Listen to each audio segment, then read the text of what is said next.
Rajagopal sir, Ravada Chandrasekhar കേരളത്തിന്റെ police മേധാവിയായി എത്തുകയാണ്. പക്ഷേ നമുക്കറിയാം, ദർബേഷ് ഉണ്ടായിരുന്ന സമയത്ത് ഉള്ളതിനേക്കാൾ ഈ രവതയുടെ പേര് ചർച്ചയാവുകയാണ്. മീഡിയ ഉൾപ്പെടെ ആ ഒരു പേര് ചർച്ച ചെയ്യുന്നു. അദ്ദേഹത്തിന്റെ ബാക്ക്ഗ്രൗണ്ട് അന്വേഷിക്കുന്നു. IB ഉദ്യോഗസ്ഥനാണ്. പക്ഷേ എന്തുകൊണ്ടോ പല കാരണങ്ങൾ കൊണ്ട് കേരളത്തിന്റെ പോലീസ് മേധാവിയായി അദ്ദേഹം എത്തുമ്പോൾ പലതരത്തിലുള്ള പഴയ വിവാദങ്ങൾ ഉൾപ്പെടെ കുത്തിപ്പൊക്കപ്പെടുന്നു എന്നുള്ളതാണ്. യഥാർത്ഥത്തിൽ മീഡിയ ഒക്കെ ഇത്രയേറെ ചർച്ച ചെയ്യാൻ മാത്രം ആരാണ് ഈ രവത ചന്ദ്രശേഖർ? ഇപ്പൊ നീതു പറഞ്ഞത് രവത ചന്ദ്രശേഖർ എന്നാണ് അദ്ദേഹത്തിന്റെ പേര് പറഞ്ഞത്. ഇപ്പം പുതിയ കാലത്ത് പത്രങ്ങളും ചാനലുകളും അദ്ദേഹത്തിന്റെ പേരെഴുതുന്ന റവാഡ ചന്ദ്രശേഖർ എന്ന് എഴുതുന്നുണ്ട്. ഈ വടക്കേ ഇന്ത്യൻ പേരുകളിൽ വരുന്ന ഒരു കൺഫ്യൂഷനാണത്. അത് പിന്നെ കുറച്ച് പരിചയിച്ച ശേഷമേ അത് വരികയുള്ളൂ. എനിക്ക് തോന്നുന്നു മലയാളീകരിച്ച് പറയുമ്പോഴത് രവത ചന്ദ്രശേഖർ എന്ന് പറയുന്നതാണെന്ന് തോന്നുന്നു. അങ്ങനെയായിരുന്നു പണ്ട് എഴുതിക്കൊണ്ടിരുന്നത്. ഇപ്പോഴാണ് റവാഡ എന്നുള്ള ഉച്ചാരണം വരുന്നത്. അങ്ങനെ പല പേരുകളിലും അങ്ങനെയാണ്. ഞാൻ പിന്നെ UP മുഖ്യമന്ത്രി മുലായം സിംഗിന്റെ കാര്യം മുമ്പേ സൂചിപ്പിച്ചിരുന്നല്ലോ. മുലായം സിംഗിന്റെ കാര്യം ഇത് തന്നെയാണ്. അദ്ദേഹത്തിന്റെ പേര് ആദ്യകാലത്ത് ഞാൻ മുലയൻ സിംഗ് എന്നായിരുന്നു എഴുതിക്കൊണ്ടിരുന്നത്. അങ്ങനെയാണെന്ന് പറഞ്ഞുകൊണ്ടിരുന്നത്. നമ്മൾ ഇവിടെയൊക്കെ അങ്ങനെ അറിഞ്ഞുകൊണ്ടിരുന്നത്. പിന്നീടാണ് NV കൃഷ്ണവാര്യർ. NV കൃഷ്ണവാര്യർ എന്ന് പറഞ്ഞ മാതൃഭൂമിയുടെ പത്രാധിപരായിരുന്നു. അദ്ദേഹം വലിയ വലിയ പണ്ഡിതനുമായിരുന്നു, ഭാഷാ പണ്ഡിതനുമായിരുന്നു. അദ്ദേഹമാണ് ഒരിക്കലും തിരുത്തിയിട്ട് പറഞ്ഞ് ഇങ്ങനെയല്ല ഈ പേര് വരുന്നത്, സിംഹ് എന്ന് എഴുതുന്നതും ശരിയല്ലെന്നാണ്, സിംഹ എന്ന് എഴുതണമെന്നാണ് പറഞ്ഞത്. അങ്ങനെയാണ് ശരിക്കുള്ള ഉച്ചാരണം എന്നാണ് അദ്ദേഹം പറയുന്നത്. ഭാഷാ പണ്ഡിതനായതുകൊണ്ട് ആദ്യം തർക്കിക്കാൻ പോയില്ല. പക്ഷെ മാതൃഭൂമിയിൽ ആ കാലങ്ങളിലൊക്കെ എഴുതിക്കൊണ്ടിരുന്നത് ഇങ്ങനെയാണ്, മുലായം സിംഹ് എന്നെഴുതി. പക്ഷെ ഇവിടെ കേരളത്തിൽ എതിർപ്പുണ്ടായി. പഞ്ചാബിൽ നിന്ന് വന്ന ചില ഈഴവ സമുദായത്തിൽപ്പെട്ട ആളുകൾ, അതിലൊരാള് ഡയറക്ടർ ജനറൽ ഓഫ് പ്രോസിക്യൂഷൻസ് എന്ന് രത്നസിംഗ് എന്ന് പറയും. പിന്നീട് അദ്ദേഹം സ്ഥാനാർത്ഥിയൊക്കെ ആയിരുന്നല്ലോ കോഴിക്കോട്. അദ്ദേഹം ഒക്കെ പ്രതികരിച്ചു. അദ്ദേഹം പറഞ്ഞു എന്റെ പേരൊന്നും അങ്ങനെ എഴുതാൻ പറ്റത്തില്ല, രത്നസിംഹം എന്നൊന്നും എഴുതാൻ പറ്റത്തില്ലെന്ന് പറഞ്ഞു. പിന്നീട് എന്തായാലും അത് സിംഗിലേക്ക് തിരിച്ചു വന്നു എന്ന് പറഞ്ഞ പോലെ റവാഡയുടെ പേരും അങ്ങനെ തന്നെ ആവുമെന്നാണ് എനിക്ക് തോന്നുന്നത്. രവത തന്നെ തിരിച്ചു വരുമോ അതോ ഇനി റവാഡ തുടരുമോ എന്നറിയില്ല. എന്തായാലും ഈ ഒരു പ്രശ്നത്തില് നമ്മുടെ സാധാരണഗതിയില് പോലീസ് മേധാവികൾ മാറുക എന്ന് പറഞ്ഞത് സാധാരണ സംഭവമാണ്. അവരുടെ സർവീസ് കാലാവധി കഴിയുമ്പോൾ അവര് വിരമിക്കുന്നു, അടുത്ത ആള് വരുന്നു. പക്ഷെ ഇവിടെ അങ്ങനെ ഒരു സ്വാഭാവികമായ വരവല്ല നടന്നിരിക്കുന്നത്. ഇത് നോക്കുക, ഇത് വന്നിരിക്കുന്ന സാഹചര്യങ്ങളൊന്ന് ശ്രദ്ധിച്ചു നോക്കുക. മന്ത്രിസഭാ യോഗമാണ് ഇന്ന് രാവിലെ നടന്ന മന്ത്രിസഭാ യോഗമാണ് ഇദ്ദേഹത്തിന്റെ പേര് ശുപാർശ ചെയ്തിരിക്കുന്നത്. രവത ചന്ദ്രശേഖരന്റെ പേര് വന്നിട്ടുണ്ട്. ഇനി കേന്ദ്രത്തിന്റെ അപ്രൂവലോടെ കിട്ടിയാൽ മതി. അത് ഇപ്പൊ കേന്ദ്ര സർവീസിലായതുകൊണ്ട് കേന്ദ്രത്തിന്റെ അപ്രൂവോടെ കിട്ടിക്കഴിഞ്ഞാൽ അദ്ദേഹത്തിന് കേരളത്തിലേക്ക് വരാം. ഇദ്ദേഹം 91 ബാച്ച് 1991 ബാച്ചിലെ IPS ഉദ്യോഗസ്ഥനാണ്. 91 ബാച്ചിലാണ് കേരളത്തിൽ അദ്ദേഹം വരുന്നത്. വന്ന ശേഷം ഉണ്ടായൊരു വിവാദം, ആ വിവാദമാണ് ഇപ്പൊ ശരിക്കും LDFന്, ഇടതുപക്ഷ ജനാധിപത്യ മുന്നണിയെയും മുഖ്യമന്ത്രിയെയും അക്ഷരാർത്ഥത്തിൽ വെട്ടിലാക്കിയിരിക്കുകയാണ്. ഇദ്ദേഹത്തിന്റെ ഈ പേര് വന്നപ്പോൾ തന്നെ ചെറിയ പ്രശ്നങ്ങൾ ഉണ്ടായിരുന്നു. ഈ പേര് ശുപാർശ കൊടുക്കാമോ, സീനിയർ മോസ്റ്റ് ആണ്, ഒഴിവാക്കാൻ ഒക്കത്തില്ല. നമ്മളെല്ലാ മാനദണ്ഡങ്ങളും, സുപ്രീം കോടതിയുടെ എല്ലാ മാനദണ്ഡങ്ങളും പാലിച്ചുകൊണ്ടാണ് നമ്മൾ കാര്യങ്ങളൊക്കെ ചെയ്യുന്നത്, വളരെ കൃത്യമായിട്ട് ചെയ്യും. പക്ഷെ ഈ പേരിൽ ഒരു ചെറിയ പ്രശ്നം കിടപ്പുണ്ട്. പ്രശ്നം എന്ന് പറഞ്ഞു കഴിഞ്ഞാല്, ഇദ്ദേഹം 1994 ഇദ്ദേഹം കണ്ണൂർ SP ആയിരുന്നു. അക്കാലത്ത് കൂത്തുപറമ്പ് എന്ന് പറഞ്ഞാൽ എല്ലാവർക്കും അറിയാവുന്ന ഒരു CPM കോട്ടയാണ്.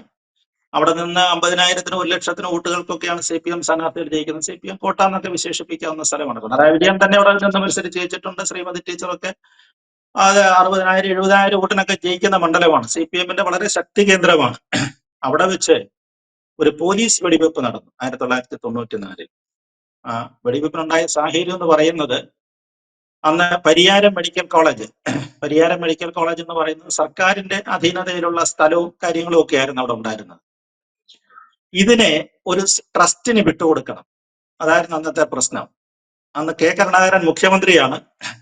MV രാഘവൻ എന്ന് പറയുന്ന, എല്ലാവർക്കും അറിയാവുന്നതുപോലെ MV രാഘവൻ, അദ്ദേഹം CPMല് ഇന്ന് ജീവിച്ചിരുന്നത് അതിൽ തന്നെ തുടർന്നിരുന്നുവെങ്കിൽ CPMന്റെ പിണറായി വിജയനെക്കാട്ടിലും വളരെ മുമ്പ് തന്നെ കേരളത്തിന്റെ മുഖ്യമന്ത്രി ആകേണ്ടതാണ്. കണ്ണൂരിൽ നിന്നുള്ള ഏറ്റവും തലമുതിർന്ന നേതാവായിരുന്നു.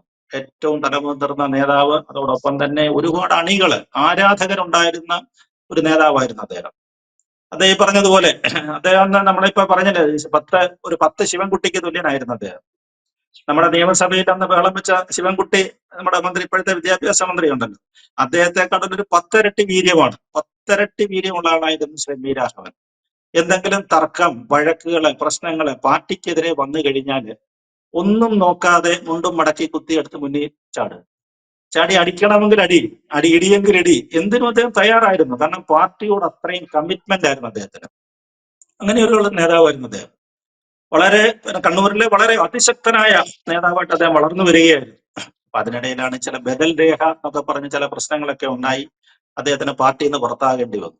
അതിനകത്തിലെ മറ്റൊരു വൈരുദ്ധ്യം എന്ന് പറയുന്നത് കെ കരുണാകരന്റെ മുഖത്ത് നോക്കിയിട്ട് നിയമസഭയെ പ്രസംഗിച്ചതാണ്. നിയമസഭയിലും പിന്നെ പുറത്തും അദ്ദേഹം പ്രസംഗിച്ചിട്ടുണ്ട്. കള്ള കരുണാകരൻ എന്നൊക്കെയാണ് അദ്ദേഹം വിളിക്കുന്നത്, കരുണാകരനെ വിളിച്ചിട്ടുണ്ട്. പക്ഷേ ആ കരുണാകരനെ പിന്നീട് അദ്ദേഹത്തിന്റെ പാളയത്തിലേക്ക് തന്നെ വന്നു. കരുണാകരന്റെ നേതൃത്വത്തിലുള്ള UDF-ലേക്ക് തന്നെ അദ്ദേഹം വന്നു. അത് ഒരു ചരിത്രത്തിന്റെ മറ്റൊരു നിയോഗമാണ്. അതേപോലെ ഒരു സംഭവമാണ് ഇപ്പൊ ഇവിടെ ഉണ്ടായിരിക്കുന്നത്. ഈ കൂത്തുപറമ്പ് വെടിവെപ്പിൽ അന്ന് 5 രക്തസാക്ഷികളാണ്, 5 പേര് മരിച്ചു വീണ സംഭവമാണ് കൂത്തുപറമ്പ് വെടിവെപ്പ് എന്ന് പറയുന്നത്. അതിൽ ഒരാള് ഏതാണ്ട് 30 വർഷത്തോളം തളർന്നു കിടന്നു.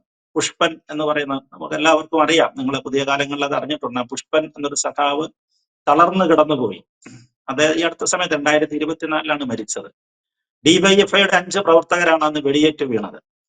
വിഷയം എന്ന് പറഞ്ഞാൽ ഇതാണ്, ഇത് സഹകരണ മേഖലയിലാക്കുക എന്നുള്ള സമരമാണ്. ആ സമരം MVR-നെ തടഞ്ഞു. MV രാഘവൻ അന്ന് സഹകരണ മന്ത്രിയാണ്, UDF-ൽ വന്ന ശേഷമാണ് അദ്ദേഹം മന്ത്രിയാകുന്നത്. അദ്ദേഹത്തെ തടഞ്ഞതിനെ തുടർന്നുണ്ടായ വെടിവെപ്പാണ്. അന്ന് SP-യുടെ ചുമതല, അന്ന് കണ്ണൂർ SP പിന്നെ ഈ പറയുന്ന രവതാ ചന്ദ്രശേഖർ ആയിരുന്നു. വലിയ ഇഷ്യൂ ആയിരുന്നു, കേരളം മുഴുവൻ കത്തി നിന്ന വലിയ ഇഷ്യൂ ആയിരുന്നത്, വലിയ പ്രശ്നമായിരുന്നു. കേസുണ്ടായി. കുറച്ച് 10,000-3000-ഓളം DYFI, SFI, CPM പ്രവർത്തകരുടെ പേരിൽ കേസ് വന്നു. അവരൊക്കെ മന്ത്രിയെ ആക്രമിക്കാൻ വന്നു എന്ന് പറഞ്ഞു. അതോടൊപ്പം തന്നെ പോലീസിനെതിരെയും കേസുകളൊക്കെ ഉണ്ടായി. രവതാ ചന്ദ്രശേഖരൻ കേസിൽ പ്രതിയായിരുന്നു, പ്രതിസ്ഥാനത്ത് അദ്ദേഹം ഉണ്ടായിരുന്നു. പിന്നീട് അത് സുപ്രീം കോടതി, കേസ് ഹൈക്കോടതി വന്നു, പിന്നെ സുപ്രീം കോടതി വന്നു, പിന്നെ ആ കേസ് അങ്ങ് മരവിപ്പിച്ച് നിൽക്കുകയായിരുന്നു. അങ്ങനെയാണ് ആ കേസ് അവിടെ നിൽക്കുന്നത്.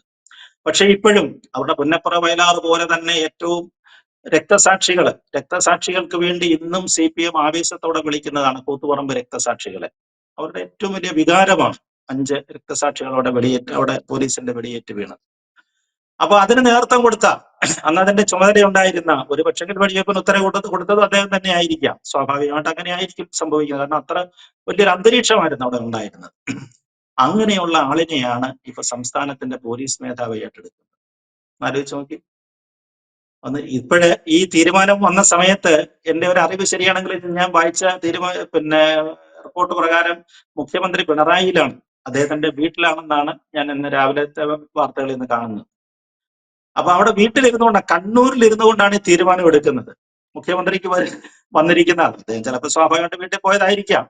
പക്ഷേ അങ്ങനെ സംഭവിക്കുന്നു, ചില വിധി വൈപരീത്യം എന്നൊക്കെ നമ്മൾ പറയത്തില്ലേ. കണ്ണൂരിലെ പിണറായിയുടെ വീട്ടിൽ ഇരുന്നുകൊണ്ടാണ്, അവിടെയാണ് മന്ത്രിസഭാ യോഗം ഇന്ന് ഓൺലൈനിൽ നടന്നിരിക്കുന്നത്. മുഖ്യമന്ത്രി അവിടെ ഇരുന്നാണ് പങ്കെടുത്തിരിക്കുന്നത് യോഗത്തിൽ വെച്ച്. കണ്ണൂരിലെ അവരുടെ രക്തസാക്ഷികൾ പടഞ്ഞു വീണ മണ്ണിൽ ഇരുന്നുകൊണ്ടാണ് ഈ തീരുമാനം വന്നിരിക്കുന്നത്. പക്ഷെ ഇതൊരു സ്വാഭാവിക കാര്യം എന്നുള്ളതേ ഉള്ളൂ. എങ്കിലും അങ്ങനെ സംഭവിച്ചത് ഒന്ന് ചൂണ്ടിക്കാണിക്കാതിരിക്കാൻ പറ്റുന്നില്ല ഇവിടെ. അപ്പൊ അത്തരത്തിലാണ് ഇതിന്റെ കാര്യങ്ങൾ പോകുന്നത്. അപ്പൊ ഈ കേസും കാര്യങ്ങളും ഒക്കെ ഇങ്ങനെ മുന്നോട്ട് വരികയാണ്.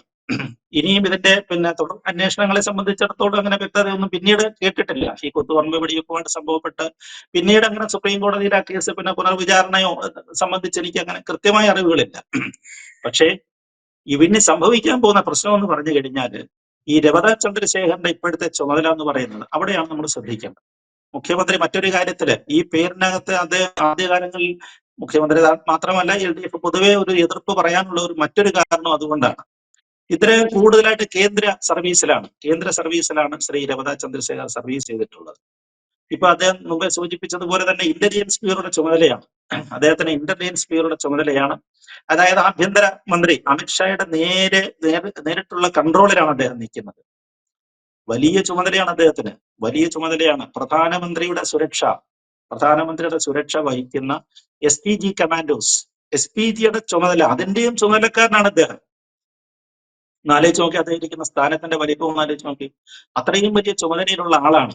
അതുകൊണ്ട് അങ്ങനെ ഒരാളിനെ, അങ്ങനെ അമിത്ഷായുടെ ഏറ്റവും വിശ്വസ്തൻ, പ്രധാനമന്ത്രിക്ക് അങ്ങേയറ്റത്തെ വിശ്വസ്തനായ ഒരാളിനെ മാത്രമേ അങ്ങനെയുള്ള അദ്ദേഹത്തിന്റെ ചുമതലയെ നിയമിക്കാൻ, സുരക്ഷാ ചുമതലയെ നിയമിക്കാൻ പറ്റുകയുള്ളൂ. അങ്ങനെ എല്ലാം കൊണ്ടും കേന്ദ്രത്തിന് ഏറ്റവും പ്രിയപ്പെട്ടവനാണ്, ഏറ്റവും പ്രിയപ്പെട്ടവനായ SP ആണ്, പിന്നെ പോലീസ് IPS ഉദ്യോഗസ്ഥരാണ് ശ്രീ രവത ചന്ദ്രശേഖർ. അദ്ദേഹത്തെ നമ്മൾ കേരളത്തിലേക്ക് എടുക്കുകയാണ്, കേരളത്തിലേക്ക് കൊണ്ടുവരാനായിട്ടാണ് ശുപാർശ ചെയ്തിരിക്കുന്നത്. ഇനി കേന്ദ്ര സർക്കാർ ഇതിന് അനുമതി കൊടുക്കുമോ എന്നുള്ള കാര്യത്തിൽ എനിക്ക് അറിഞ്ഞുകൂടാ. കേന്ദ്ര സർക്കാരിന്റെ അനുമതി വേണം. അനുമതി ഉണ്ടെങ്കിൽ മാത്രമേ അദ്ദേഹത്തിന് റിലീവ് ചെയ്യാൻ പോരുള്ളൂ, പ്രത്യേകിച്ച് പ്രധാനമന്ത്രിയുടെ സെക്യൂരിറ്റി ചുമതല ഉള്ളതുകൊണ്ട്. എന്തായാലും അദ്ദേഹം കേരളത്തിലേക്ക് വരികയാണ്. LDF സർക്കാർ എതിർക്കുന്നതിന് മറ്റൊരു കാരണം കൂടിയുണ്ട്. തെരഞ്ഞെടുപ്പ് കാലമാണിത്. കേരളത്തിൽ തെരഞ്ഞെടുപ്പ് കാലം വരികയാണ്. ഇദ്ദേഹത്തിന് ഏതാണ്ട് 1 വർഷത്തോളം സർവീസ് ഉണ്ടെന്നാണ് പറയുന്നത്. ഏതാണ്ട് 1 വർഷത്തോളം സർവീസ് കിട്ടുമെന്നാണ്, അങ്ങനെയാണ് ഞാൻ വായിച്ചുള്ള അറിവാണ്.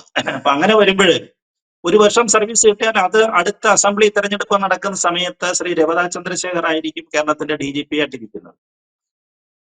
നമ്മൾ പറഞ്ഞല്ലേ, തെരഞ്ഞെടുപ്പൊക്കെ നിഷ്പക്ഷവും നീതിപൂർവമായിട്ടൊക്കെ നടക്കും. പക്ഷെ പോലീസ് മേധാവിയായിട്ടിരിക്കുന്ന ആള് പറഞ്ഞാൽ കേൾക്കുന്ന ആളായിരിക്കണം, അല്ലേ? ഭരിക്കുന്നവര് ഭരിച്ചൊക്കെ പറയുന്ന കാര്യങ്ങൾ അനുസരിക്കുന്നവരായിരിക്കണം. അവരങ്ങനെ വലിയ കുഴപ്പമൊന്നും പറഞ്ഞില്ലെങ്കിൽ പോലും ചിലപ്പോൾ കുഴപ്പങ്ങൾ പറഞ്ഞെന്നും ഇരിക്കാം, അവരുടെ താല്പര്യത്തിന് വേണ്ടി അവർ പറഞ്ഞെന്നിരിക്കാം. എന്തായാലും അനുസരണ ഉള്ള ഒരാളായിരിക്കണം പോലീസ് മേധാവിയായിരിക്കേണ്ടത്. പക്ഷെ രവതയുടെ കാര്യത്തിൽ സംശയമുണ്ട്, രവത ചന്ദ്രശേഖറിന്റെ കാര്യത്തിൽ സംശയമുണ്ട്. അതേപോലെ തന്നെ അമിത്ഷാ എന്ത് കണക്കാക്കി ഇദ്ദേഹത്തെ കേരളത്തിലേക്കാണ് വിടുന്നത് എന്നുള്ളതും പറയാനൊക്കത്തില്ല. ഒരുപാട് കേസ് ഫയലുകൾ, മുഖ്യമന്ത്രിയുടെ അടക്കം ഒരുപാട് കേസ് ഫയലുകൾ അദ്ദേഹത്തിന്റെ കൈവശമുണ്ട്. അപ്പൊ അതുകൊണ്ട് ആകപ്പാടെ അത്ര സുഖകരമായ ഒരു അന്തരീക്ഷമല്ല. പക്ഷേ മാർഗമില്ല. നേരത്തെ ഒന്ന് നോക്കി, താൽക്കാലിക ചുമതലയെ കൊടുത്തിട്ട് MR അജിത് കുമാറിനെ കൊണ്ടുവരാമെന്നൊക്കെ സർക്കാർ ശ്രമിച്ചു നോക്കിയതാണ്. പക്ഷെ അതിന് നിയമസാധ്യതയില്ല എന്ന് മനസ്സിലാക്കിയത് കൊണ്ടാണ് അവസാനം ഈ പേരിൽ ഒരാളിലേക്ക് സർക്കാർ എത്തിയത്. അതുകൊണ്ട് ഇനി ശേഷം നമുക്ക് സ്ക്രീനിൽ കാണാം എന്നേ പറയാനുള്ളൂ. അദ്ദേഹം കേരളത്തിലേക്ക് വരട്ടെ, വന്ന ശേഷം നമുക്ക് ഇനി എന്താണ് രാഷ്ട്രീയത്തിൽ സംഭവിക്കാൻ പോകുന്നത് എന്നുള്ളത് പിന്നീട് കണ്ടറിയേണ്ടി വരും. എന്തായാലും ഹൂ ഈസ് രവത ചന്ദ്രശേഖർ എന്ന് ചോദിച്ചാൽ രാജഗോപാൽ സാർ പറഞ്ഞതുപോലെ അന്നത്തെ കാലത്ത് കൂത്തുപറമ്പ് വെടിവെപ്പിന് ഉത്തരവിട്ട കണ്ണൂർ SP ആയിരുന്നു രവത ചന്ദ്രശേഖർ. അതിനുശേഷം ഇപ്പോഴിതാ അദ്ദേഹം വീണ്ടും കേരളത്തിൽ പോലീസിന്റെ നേതൃസ്ഥാനത്തേക്ക് മേധാവിയായി എത്തുന്നു. 2 ചോദ്യങ്ങളാണ് അവശേഷിക്കുന്നത്. ഒന്ന്, എന്തുകൊണ്ട് രവത ചന്ദ്രശേഖർ ആയിരുന്നിട്ടും മുഖ്യമന്ത്രി പിണറായി വിജയൻ എതിർത്തൊന്നും പറയാതെ അദ്ദേഹമെങ്കിൽ അദ്ദേഹം എന്നൊരു നിലപാടിലെടുത്തു? അല്ലെങ്കിൽ എന്തുകൊണ്ടാണ് അമിത്ഷാ തിരിച്ച് രവത ചന്ദ്രശേഖറിനെ കേരളത്തിലേക്ക് അയക്കാൻ തീരുമാനിച്ചത്? കാരണം രാജഗോപാൽ സാർ സൂചിപ്പിച്ചതുപോലെ അദ്ദേഹം പ്രധാനമന്ത്രിയുടെ സുരക്ഷാ ചുമതലയുള്ള വ്യക്തിയാണ്. ഒപ്പം IB-യിൽ, ഇന്റലിജൻസ് ബ്യൂറോയിൽ വ്യക്തമായ ഒരു സ്ഥാനം വഹിക്കുന്ന ഒരു പോലീസ് ഉദ്യോഗസ്ഥൻ കൂടിയാണ്. പക്ഷേ ഇതാ കേരളത്തിന്റെ പോലീസ് മേധാവിയായി രവത ചന്ദ്രശേഖർ എത്തുമ്പോൾ ചർച്ചകൾ വീണ്ടും ബാക്കിയാണ്, ചോദ്യങ്ങൾ ഉൾപ്പെടെ വീണ്ടും ബാക്കിയാണ്. വ്യക്തമാണ്. Thank you sir. കൂടുതൽ വാർത്തകളും വിശേഷങ്ങളും നിങ്ങളിലേക്ക് എത്താൻ ABC മലയാളം സബ്സ്ക്രൈബ് ചെയ്യുക, ബെൽ ബട്ടണും അമർത്തുക.